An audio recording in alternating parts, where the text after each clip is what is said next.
Hey everyone, it's Pius. First, I hope you're all safe and healthy out there. Here in Texas, we're slated to go through an even rougher patch in the next weeks, so I hope we're all physically distancing, washing our hands, all that essential stuff. And I hope soon we can cover engineering education again without this virus looming as much. Second, some thank yous. Rachel and I say this every time, and I'll say it again. Thank you for listening and staying tuned into STEM education. Also, thank you to Craig Bogey. Craig just pledged a monthly donation to the show on Patreon, and he also gets a free ebook on improv games for engineers as a side thank you. So Craig, you're awesome. Donors like you literally make it possible for me to produce this podcast and host it on the internet. And that's it. So now, on to the show.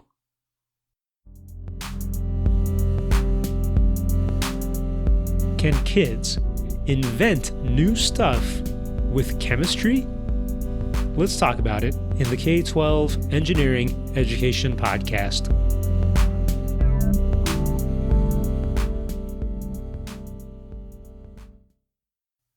I'm your host, Pius Wong. My two guests this episode are from the nonprofit organization Beyond Benign, based in Massachusetts. Janie Butler and Eric Nash work with Beyond Benign, developing and sharing educational resources in green chemistry. Janie and Eric spoke with me online a few weeks ago following the COVID-19 outbreak. Hi, I'm Janie Butler.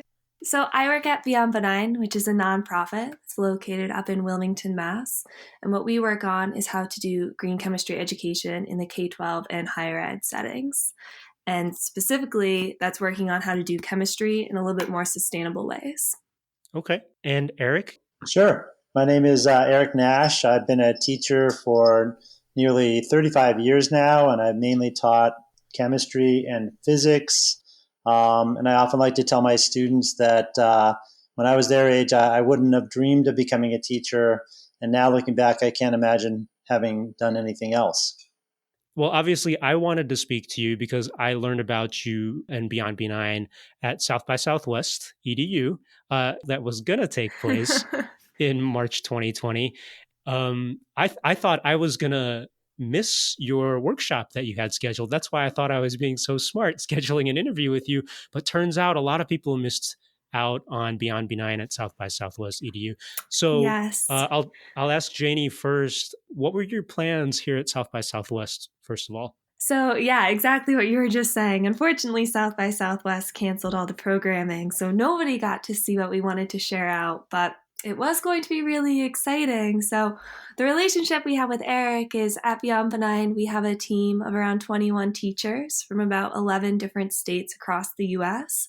What we do is we work with these teachers. We really create curriculum, guides, out-of-school resources with them so that green chemistry can be spread in a bunch of different situations inside the classroom along with being outside the classroom. So what we were going to share at South by Southwest was how to put green chemistry into invention and how you can really invent new things using green chemistry. So we'd work together with Eric along with partners at Lemelson MIT in creating an Inventing Green guide, a JV Invent guide. Does that kind of make sense? Yeah, I think so. So you mentioned this next question is for Eric. You mentioned what you were doing. Eric, what were you going to add to that workshop? Yeah, basically, I just really believe that invention is just a really key component to education in general, and in particular green chemistry, because kids these days are daunted with so many sort of problems that they're confronted with, and I really think that they're itching to get out there and try to be active and proactive and do stuff. And I really have found that the invention component of a class, but in particular green chemistry, has been so exciting because the kids are just so excited about trying to do something. I just think that they're chomping at the bit hearing about all these problems and being given the chance to try to fix that in some way is really, really encouraging and positive to watch. I would have loved to have seen that workshop. I'm curious, what examples could you give about the kind of invention you can bring to green chemistry. What kind of stuff were you going to do at South by Southwest, and what kind of stuff do students do in your green chemistry curriculum? I guess this question could be to Eric first. Yeah, I mean, it's really exciting. I've done the green chemistry type of component of class a couple of years at least. 2 years ago, I had some kids that made bio beads, and they started just, the idea of plastic beads as a toy and how they end up in the environment. And so they decided to create biodegradable beads, which they made a website, they created a business. I mean, it was really super what they did. Last year, for the Lemelson MIT project, we had students working on bioplastics, and again, the stuff that people came up with was so great. One group in particular came up with a thin plastic film that's biodegradable, but it was super strong, and it could easily see making like a sandwich bag out of it or something like that. And the project got those two kids excited enough that they're going to go into green chemistry. So it's really neat. Wow. Eric, it sounds like you are in the classroom. Is that correct? Yeah, absolutely. Okay. And Janie, you're more on the curriculum side. Is that how that works? Spot on, exactly. All right. So to clarify my understanding about the green chemistry curriculum, it sounds like you have some custom projects. The things that you were talking about, Eric, sounds like students are coming up with their own projects in some ways. Is your curriculum guiding students to come up with their own projects, or is it more like students all design and build for the same type of problem? In general, it was really open-ended, but once we got together with Janie and other folks at Beyond Benign, and we were developing the Lemelson MIT project, we started to focus much more on bioplastics and things of that nature. So the kids were allowed a great deal of freedom in what they pursued and what they ended up making, but there were some guidelines, particularly recently with the LMIT, the Lemelson MIT project with bioplastics. And Janie, then on the curriculum side, it sounds like you have that collaboration with Lemelson MIT. Is this an intentional thing to have students design their own project? Yeah, so LMIT, Lemelson MIT, they specialize in creating invention guides, JV invent teams. And so we partnered with them to see how we could use this in their guide format to use green chemistry. And so what we came up with them, especially working with Eric, is how to invent bioplastics. So it takes the students through the steps of understanding what is in a traditional petroleum-based plastic. How can they invent a new bioplastic, make their own formulations, experiment with that, learn the chemistry of how that comes together? And then from there, they can either, if it's in a classroom setting, we've gotten some feedback from teachers that they like it to be a bit more structured, of they're making one thing or they have directions to go straight forward with that. Or you can have the students open it up to be a little bit more open-ended and come up with their own ideas of things they would like to prototype. They can have blueprints. They can go from different angles because now they've learned how to make different formulations with different properties to make their own type of prototype. And help me understand then where this curriculum falls in the technical side of things for a school, because a lot of conversations I have with teachers and administrators is their curriculum really has to hit certain standards that their state requires or that their school requires. Is this something for a chemistry class? Is this something for an engineering class? What do you say about that, Janie? Yeah, so a little minor detail is that it's a guide instead of curriculum, but it does hit a lot of different standards, especially engineering and chemistry standards. It works really well in the middle school classrooms and can work in high school as well, but it's project-based learning in terms that it's a 7-part guide that takes the students through the different stages of invention and also the different stages of understanding a product's life cycle versus lifeline.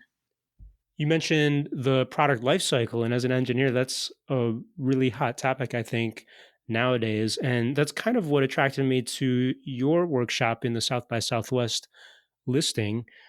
Why is this a goal of Beyond Benign, besides it being a hot topic, I guess, today in education? Is there any particular mission or goal that you're hitting with this guide? Yeah, so our tagline for Beyond Benign is practicing sustainability through chemistry. So, what we try to do through green chemistry is you focus on the life cycle when you start inventing. So, rather than seeing how it will play out in the environment, if it will be able to break down, you're going to design it to be able to degrade. So, with that thought, you're always thinking about the life cycle, always trying to make it into more of a cycle of how it can reintegrate into the environment or be reused or be recycled rather than having something that will end up in the landfill. And Eric, since you've got a lot of that firsthand classroom experience, what does this really look like in class? Because I feel like, and tell me if I'm wrong, you're dealing with a lot of chemicals and liquids and things. I feel like some teachers might be a little leery of dealing with chemistry projects in their engineering class. But at the same time, I, as an engineer, would love the idea of inventing a new material or biodegradable material. Is this something that is manageable in the classroom? Yeah, normally I would totally agree with you. And I've done a similar type of project where it was crazy, all the different chemicals and things that people were using. But to be honest, this ends up being incredibly simple. I mean, they're just using a variety of different starches. They're adding water and heating them. It's amazing the different variety of bioplastics you can get from just using starches as well as some pretty simplistic plasticizers. And they're all, because it's green chemistry, the focus is to try to use chemicals that are not going to be difficult to deal with. And I think what's really great about this project in particular is that pretty much anyone can do this because the chemicals and things are pretty simple. But it does get crazy and messy. I think that's the thing that you got to realize. Hmm. If it's meant to be open to pretty much any classroom, young kids, old kids, is there any recommended background that the teacher should have when following some of the projects in this guide? Do you have to be, a STEM teacher specifically? Do you have to be chemistry certified if you're going to do this in high school? That's a great question. And I'd love to say that pretty much anybody could do this with an inventive spirit. However, to do it well, you really have to have a lot of background, I think, in chemistry in particular, because the idea is to kind of compare alternative different methods for some of these procedures that you're looking at. So comparing a petroleum-based plastic to the products that the kids are making and making those analogies and comparisons is really tough to do. It's also hard for the traditional teacher to open up their classroom to a kind of a anything goes kind of thing and do that safely and in a way that you can still teach some curriculum as well. So it is definitely tricky. It's not, I wouldn't recommend it for a first year teacher, and certainly having some background is very helpful. So it sounds like professional development might be in order or highly recommended to get someone going with this. Janie, do you all provide professional development to help implement some of these projects in green chemistry? Yeah, we do lead a lot of PD as Beyond Benign, and we have a whole bunch of different PD sessions. So we have curriculum that's focused for the elementary classroom, that's more sustainable science, middle school, which is a lot of project-based learning, high school, which is a lot of replacement labs or having students investigate how things can be done in less toxic ways. So for this guide, it takes you stepwise through understanding what is green chemistry and why there's a need for sustainable invention. What Eric was saying is very much true, that if you want to get into the more nitty-gritty of the chemistry, it's amazing for that because you're able to really explore it deeply and bring the students into understanding things at the molecular level. However, if you don't feel comfortable going there, you're also able to see it at the macro level and see the products they produce and say, oh, that one's definitely more pliable. This one's more transparent. That one's more liquid. You're able to see the different properties that are developed based off of the different materials put in. And I think that's a really neat part of the guide. So there's opportunity for differentiation. Yeah, there totally is. And so it's really fun. So it starts off with the students all making the same formulation for bioplastics. And then from there, it leads them stepwise of, okay, if you were to change the amount of water within your formulation, what do you think would happen? What properties would change because of that? And if you were to change the starch that's being used in this, and you're going to use something with a slightly different granule size, then what happens? And it's really neat seeing how the students are able to come to conclusions and really often come to the right conclusion of what's happening. But through the guide, it also explains all the chemistry out for the educators along with the students. So they're able to understand why it's happening, how they're able to explore it, and how to take advantage of it so they can create what they really want to with the right properties. That sounds really cool. I remember when I had to help create curriculum for the University of Texas, chemical engineering was always the hardest, it seemed, to create something that would work in the classroom in K through 12. Did you get any perspectives from chemical engineers in addition to chemistry professionals or actual chemists on your curriculum, and how what you're doing in these projects applies to, say, industry or the real world, Janie? Yeah, so it's really neat actually on the other side of it, having now developed it and being able to talk about it more outwardly, that a lot of different companies were able to see the crossovers with them. And in this earlier fall, as Beyond Benign, we were able to have a media campaign for Chemist Invent Green and feature different chemists across the industry who are using chemistry in different ways to be more sustainable. What's also really cool about our organization is that the founder of the field of green chemistry co-founded Beyond Benign along with Amy Cannon, who is the first PhD in green chemistry. So having them alongside of our team, being able to look at this guide and review it really helps it bring it to its best version and have a really strong backing. And it's also kind of fun to be at the front lines of it too. That's cool. Eric, have you gotten professionals in your classrooms where this is taking place and seen what their reactions were? No, I have to say that I haven't, although I've suspected and known that Beyond Benign and the connection with the Warner Babcock Institute and all of their professionals, that I figured that some people might be looking at things from there. Mm. Eric, after students go through that class, your class, where they invent bioplastics with this guide or in a similar curriculum, where do students go after that? Like, you know how in math class we have this track of after you do algebra 1 or whatever, they go to algebra 2 or geometry, et cetera, all the way to calculus. What's the track, I guess, for students who do these types of projects? Yeah, that's a good question. There's actually, for me, two different tracks because I teach this curriculum in two different ways. So at the high school, I teach a AP chemistry class, and if you're familiar with AP chemistry curricula, they take a test in early May, and then you have some time after that. And this project fits in perfectly for the 3 or 4 weeks at the end of the course, and they get a real hands-on, laboratory experience. Doing labs that are not prescribed. And so many of my kids from that group will use this project in their college, when they write their letters to colleges to, kind of boast what they've done. So that's one case. The other is that we teach this to a group of international middle school kids at a private school here called Phillips Exeter Academy.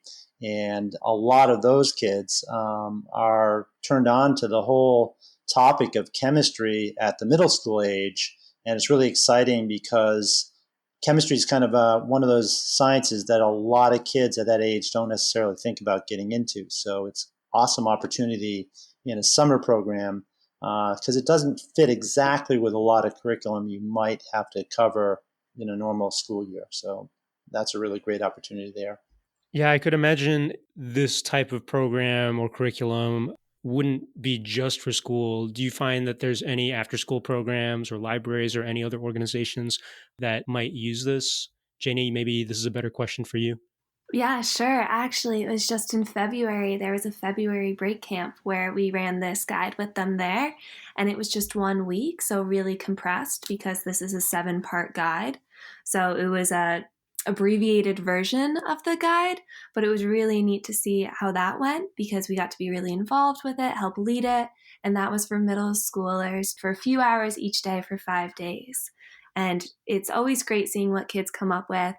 A few teams had made like biodegradable or bioplastic glasses.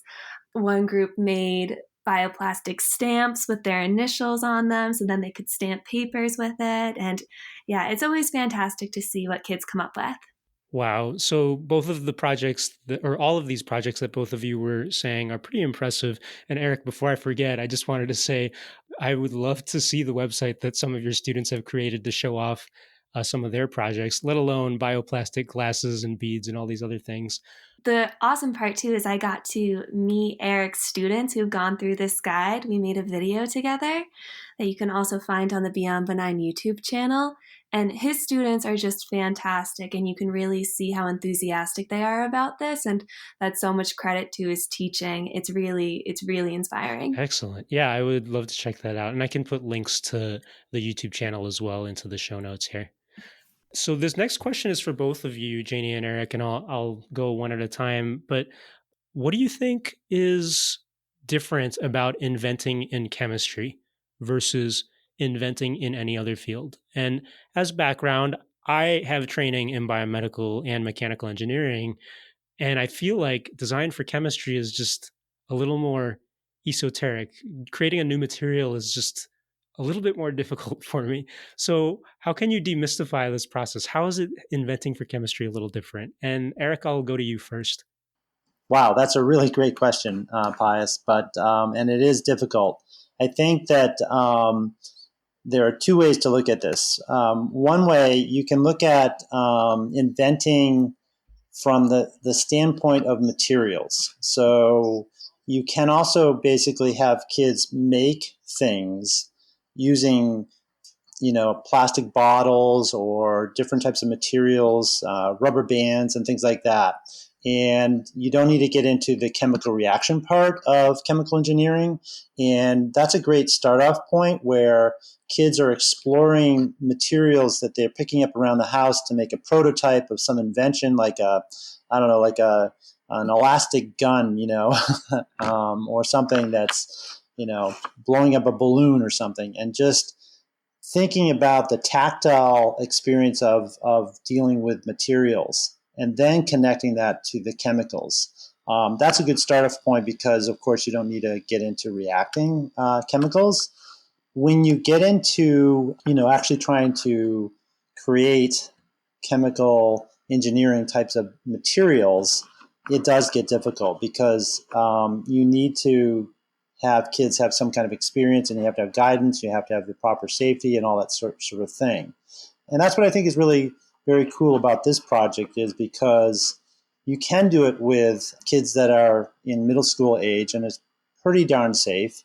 And then if you get them fired up about these things, then maybe when they take chemistry at the high school level, they'll get shown more techniques and so forth. But you're absolutely right. It's not an easy thing, and you really have to prepare the kids to go on to college so they can really learn the ins and outs of all of that. But it's a great question, and it is a challenge. And yeah, it's a good reminder that a lot of what you're doing is motivating students, it sounds like. I wanted to ask the same question to Janie, if you have any thoughts on how invention in the field of chemistry is different from invention in other fields. There's the problem out there that a lot of the things that have been invented, there hasn't been the thought of its life cycle or how it's going to degrade or how that's going to interact with the environment. So there's a lot of opportunity out there to reinvent things or to do it in a slightly better way. And so if you take that perspective on it, there's a lot of different opportunity for students. And that's actually how the guide opens up. It starts with the investigation of the lava lamp. The lava lamp was originally made with carbon tetrachloride, which is pretty toxic. So the students reinvent the lava lamp during the first activity of this guide. From there, they're able to break it down, look at the components within it, understand the chemical reactions that have occurred, and look at the materials used from those materials, they can repurpose them to create their bioplastics, and from there go on to explore what they can create from these bioplastics, what different types of prototypes they can make, whether it be like the bioplastic glasses or the plastic bag or the window clings or the stamps. So really rethinking the things that are in our society and what we use, of how it can be done in a slightly better way and how it can be reinvented. I also wanted to ask a few more broad curriculum type questions. One is related to computational thinking, which seems to be all the rage in a lot of schools today. I feel like a lot of people connect computers easily to other invention or other engineering fields, like mechanical engineering. People can do 3D design on the computer, or computer science and making programs easily. That's done on the computer. I'm curious if you can connect green chemistry to computational thinking in any way, or if there's an intentional push to do that. Janie? Yeah, that's a really great question. And honestly, it's something we're really grappling with right now with during this switch to so much virtual learning. Hmm. And what we've focused on a lot as an organization is not getting rid of wet labs, but being able to do wet labs in slightly or in completely safer ways. Get rid of a lot of the toxic chemicals, understand why those toxic chemicals were originally used, and how we can have the same reactions and products made by using different starting materials or different have the same like reactions occur. So I wouldn't say it's somewhere that we've focused on yet, but it seems to be on the horizon, and there's definitely a push for it right now. And Eric, same question. Do you have any thoughts on if there's a potential tie into computational thinking with the stuff that you're teaching here?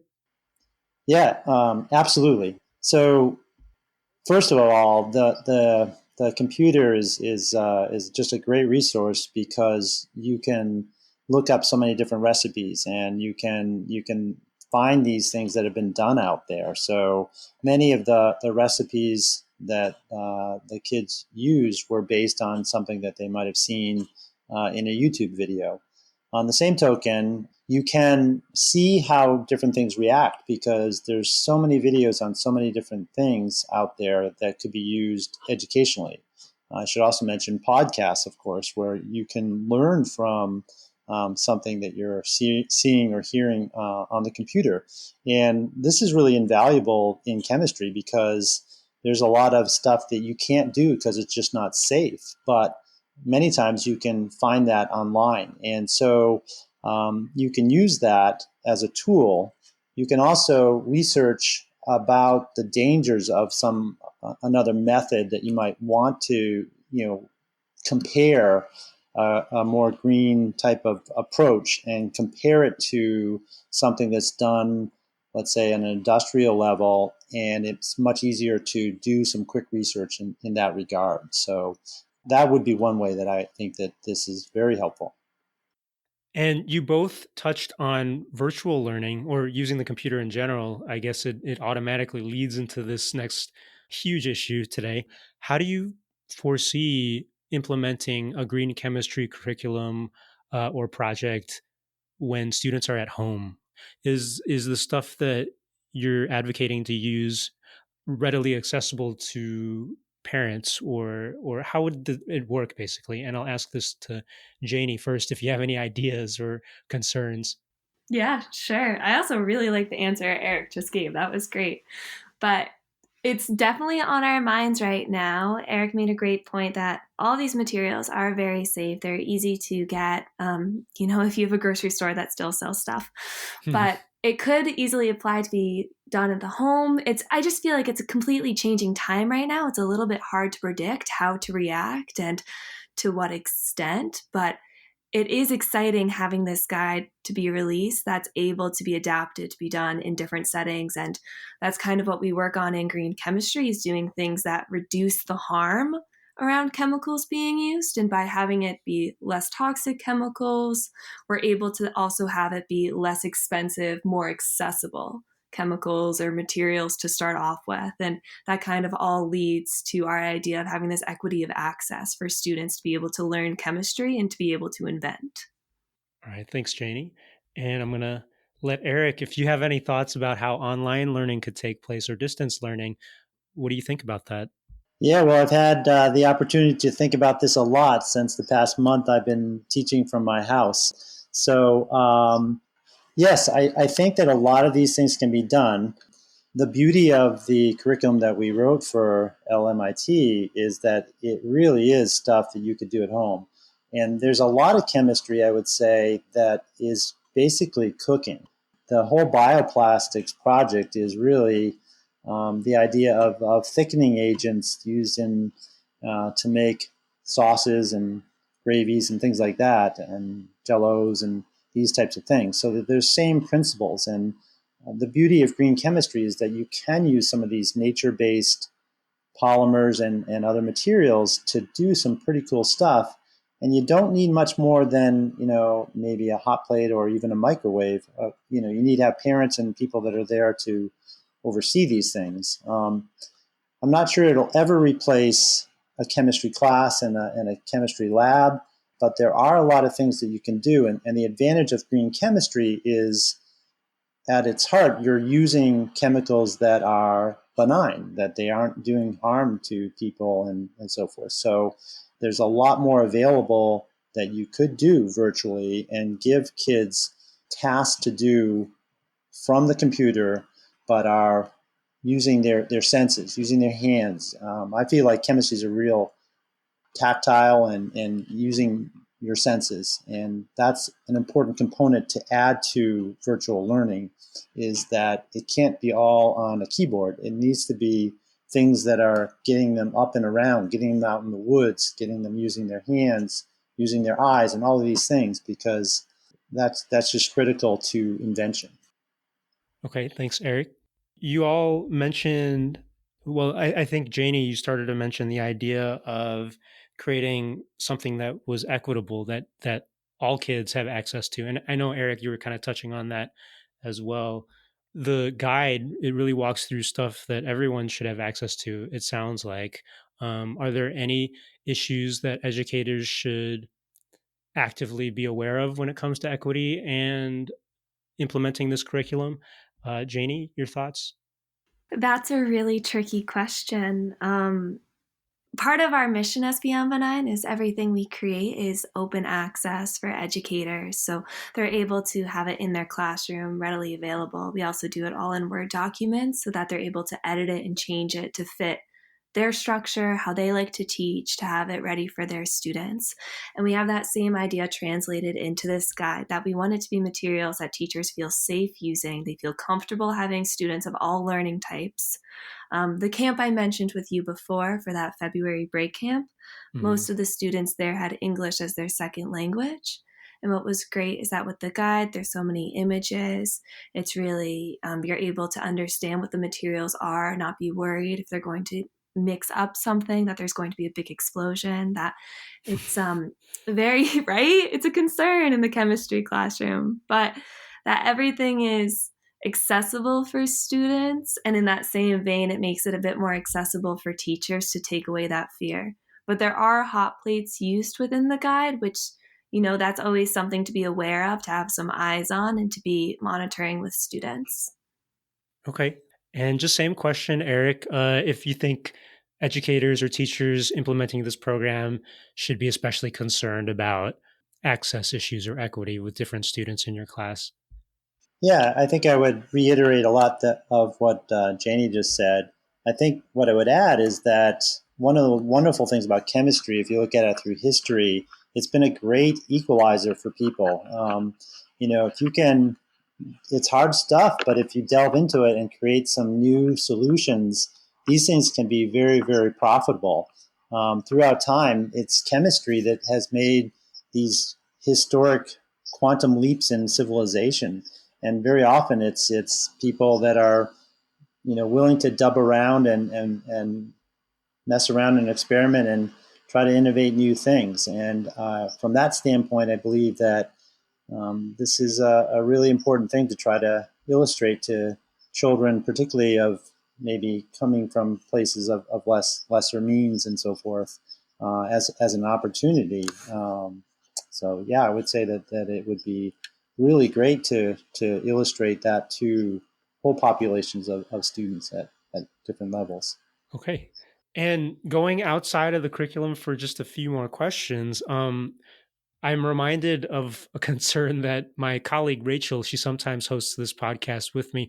A concern of Rachel is that and she used to be a chemistry teacher, she would say a lot of students might have maybe an irrational fear of the word chemical, or like if you see the word chemical in the store, like automatically some people might think that's bad. Do you have any thoughts, not necessarily in the green chemistry curriculum, but any thoughts in general of how educators can help spread more scientific literacy, I guess, to their students or the general population, that chemical doesn't always mean bad. There are good and bad ones. Are there any, I don't know, quick tips for how to do that? Yeah, Pius, I'm really happy that you asked that question because I think it really gets into the heart of green chemistry, and that you're right. Chemistry has had a really bad rap over time, and for some good reasons. But if you look at the principles of green chemistry, because we've learned so much, it turns out that we can do a lot of things that we did in the past that were bad and dangerous and not good for the environment and so forth. And now we can do them in much smarter ways. I like to refer to it as sort of kind by design, the idea of not only looking at the chemical reaction, but thinking what are the broader implications of some of these things. And the whole idea of Beyond Benign is to basically teach people that there are smarter ways to do some of these things that are cheaper and better. And but you're absolutely right. We need to educate people about chemistry and the ways that we can do it in ways that are not going to be dangerous to people and the world. Okay. And Janie, same question. Any thoughts on how we can educate people about not fearing chemistry, but I guess empowering people with chemistry? Yeah, I mean, I love what Eric just said, and you said it again in the question. It all comes down to education. And really, the hope is that more students will feel comfortable with chemistry, to feel like they have a part in it, that they're able to explore it, to be able to be part of the invention process of chemistry. Hopefully, that will disillusion this word that seems to be so fear mongering for people. And that chemistry is something that we all do daily, that we interact with constantly, that happens in the world all around us. It's something that's so present that it's a shame so many of us try to ignore it or stay away from it or think that it's a lot worse than it is, because it's really a way to find solutions and to be able to work towards doing things in new ways and come up with new inventions.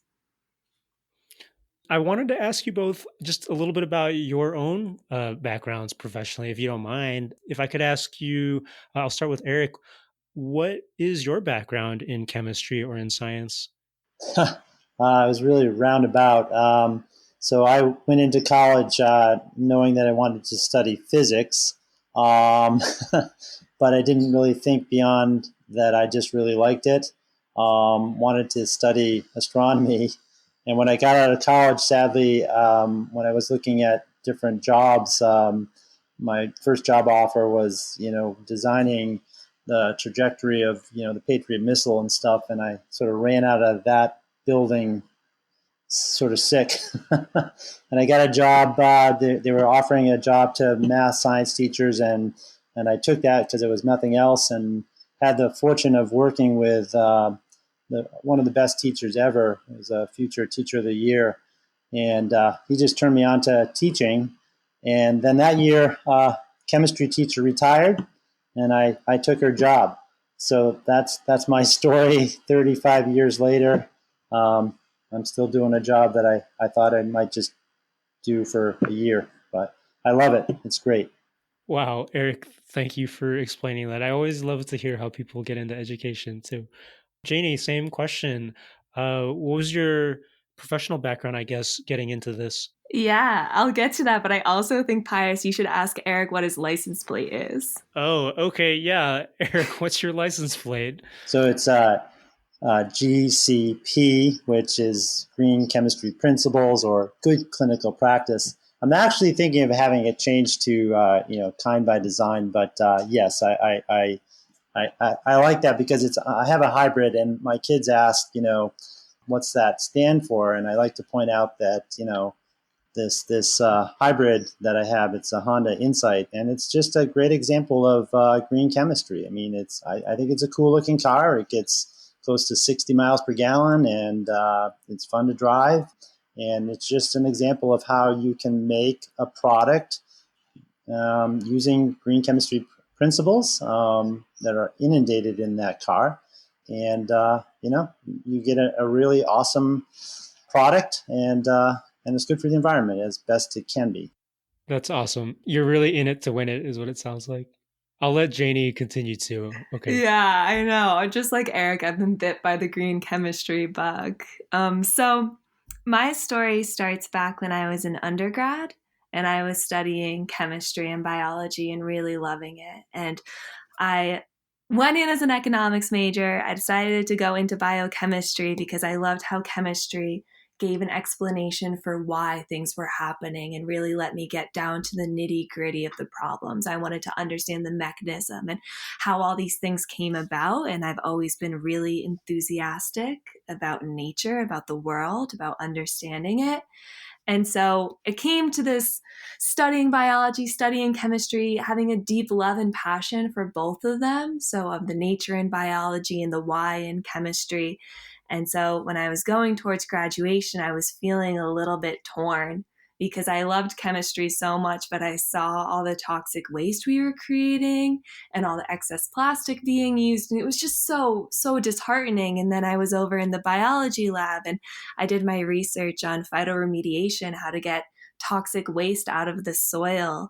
And so it was a little bit ironic to say I'm doing my research on how to rectify this problem that was caused by using arsenic as a pesticide along trails or along old railroad tracks that are now made into Appalachian Trail. And then I would go over to my chemistry class and be working with these really nasty chemicals. And it just didn't feel right. And so luckily, when I was in school, John Warner, the founder of the field of green chemistry, came and gave a talk, and it was just earth shattering for me. I felt like someone understood me. They were speaking my language.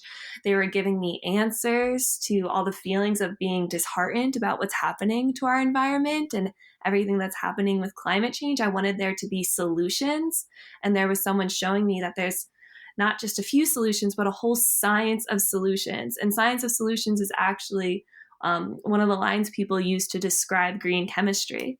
So from there, just like Eric, I was totally bit by the bug. And so I got to go back to my professors, and they were amazing. I went to Loyola University in Maryland, and I was able to work with them and start rewriting labs and how to do them in more benign ways and how we could change the work groups and how green chemistry can have a role in our chemistry classrooms. And from there, I went and knocked down the door at Beyond Benign and said, you are the people I want to work with. And luckily enough, they heard me and I get to work there now. And it's pretty amazing. That's pretty awesome that you went for it. Yeah. I guess I should ask you, does your license plate say anything special like Eric? Nope. No. I wish it did though, right? That would be amazing. He and I could match. Yeah. So I will address the elephant in everyone's room right now. There's the COVID-19 outbreak in the USA and in the world. Just a random conversation I was having with friends the other day. A lot of the protective gear and medical gear and stuff that and medical medicines, I should say, pharmaceuticals, all the things that we do in response to this pandemic involves chemistry as well, I feel like, and possibly chemical waste or plastic waste. I'm curious if you can, I don't know, brainstorm or foresee any kind of way to integrate what's happening right now with the news today with green chemistry. And it's kind of a tough question, but Eric, I guess I'll ask you first if you have any thoughts or ideas. Oh, thanks, Pius. Well, the one thing that comes to mind just right off the bat. So, a lot of clothing and materials that are contaminated, particularly at hospitals, they need to be washed or cleaned or disposed of in sanitary ways. And something that's coming to mind right now is that I know that they will often take soiled clothes and things of this nature and wrap them in something called polyvinyl alcohol, which is a petroleum-based polymer that's water soluble. So you can wrap these clothes in this material, and then you just throw it into your washing machine. You don't have to touch the stuff, and the plastic will dissolve.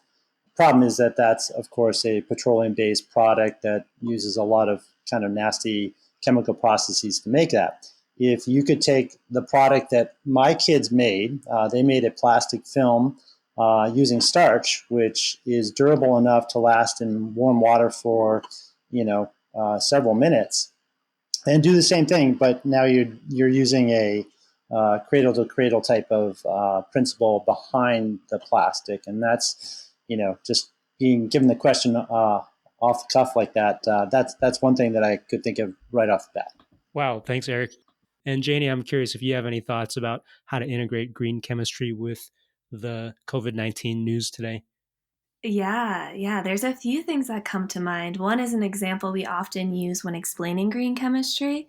It's a sharklet material, and it's a thin plastic film that mimics the skin of sharks. And so the skin of sharks is able to not have things bind towards it. And using that same methodology in the engineering, this film, the sharklet film, is able to be antibacterial. So that could be pretty neat to have that implemented in place of all the Purell using right now, have that on different surfaces. But it's funny, as an organization, we've been talking a lot about COVID, of course, and one of the ways we use to describe green chemistry is we talk about the risk equation. And I don't know, are you familiar with the risk equation, Pius? I'm not.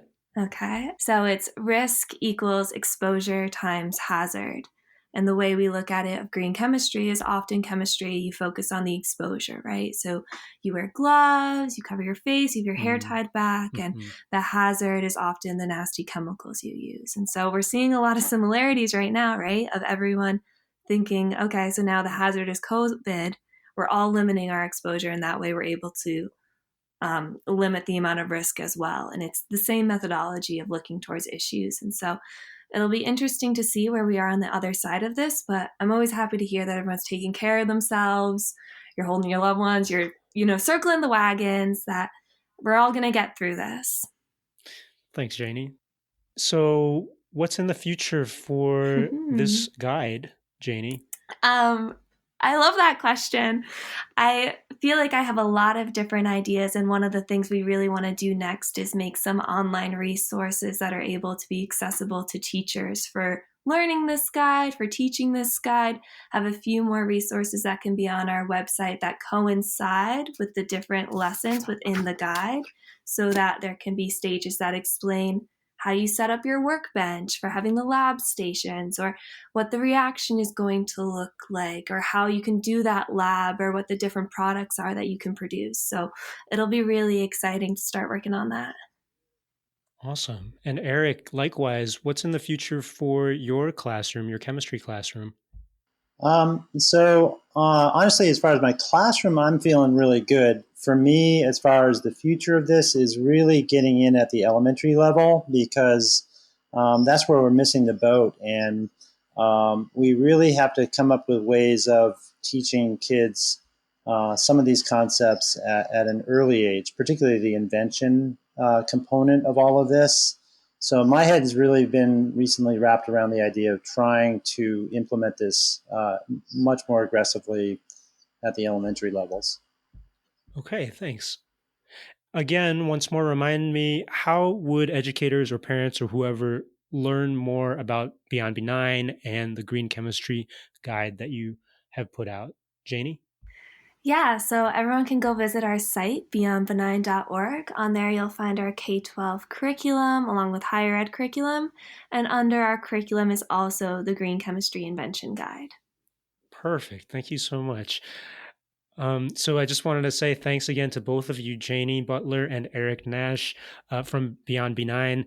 And I'm sorry that we missed you at South by Southwest. I hope that seriously that this is all taken care of the next time you have a chance to come to Austin. Any last thoughts, Eric? No, other than I guess, I just really feel like these are really timely and important things to be thinking about. And the Earth is a precious thing. People that know me know that I love Buckminster Fuller and his analogy of the spaceship Earth, and we really need to get the whole world thinking in terms of green chemistry, because it has to do with working with our resources and making renewable resources and so forth. And I just wish we could get the word out there a little bit more, and have people sort of rally around these ideas, because they are very, very important to really our survival here on this planet. So I just think it's really, really super important. Yeah, that's really well said. And just to echo it a bit, it's interesting because whenever I talk to students about this, they completely get it and they understand the need to do things in a more sustainable way. And so it's awesome to see what they come up with, the new innovative ideas, because there's such a need to invent with green chemistry. That was Janie Butler, K-12 Program Manager for Beyond Benign, and Eric Nash, high school teacher and lead teacher with Beyond Benign. The K-12 Engineering Education Podcast is sponsored by my studio, Pios Labs, in Austin, Texas, and also by The Engineer's Guide to Improv and Art Games, available through Amazon and other booksellers. This show is also made possible by incredible individuals donating to the show on Patreon. You can help me keep the podcast up by donating online too. Just check out patreon.com/PiosLabs. That website again is patreon.com/PiosLabs. Visit the podcast website for show notes, links, transcripts, and more. Go to k12engineering.net. Thank you for listening. Take care out there and tune in next time.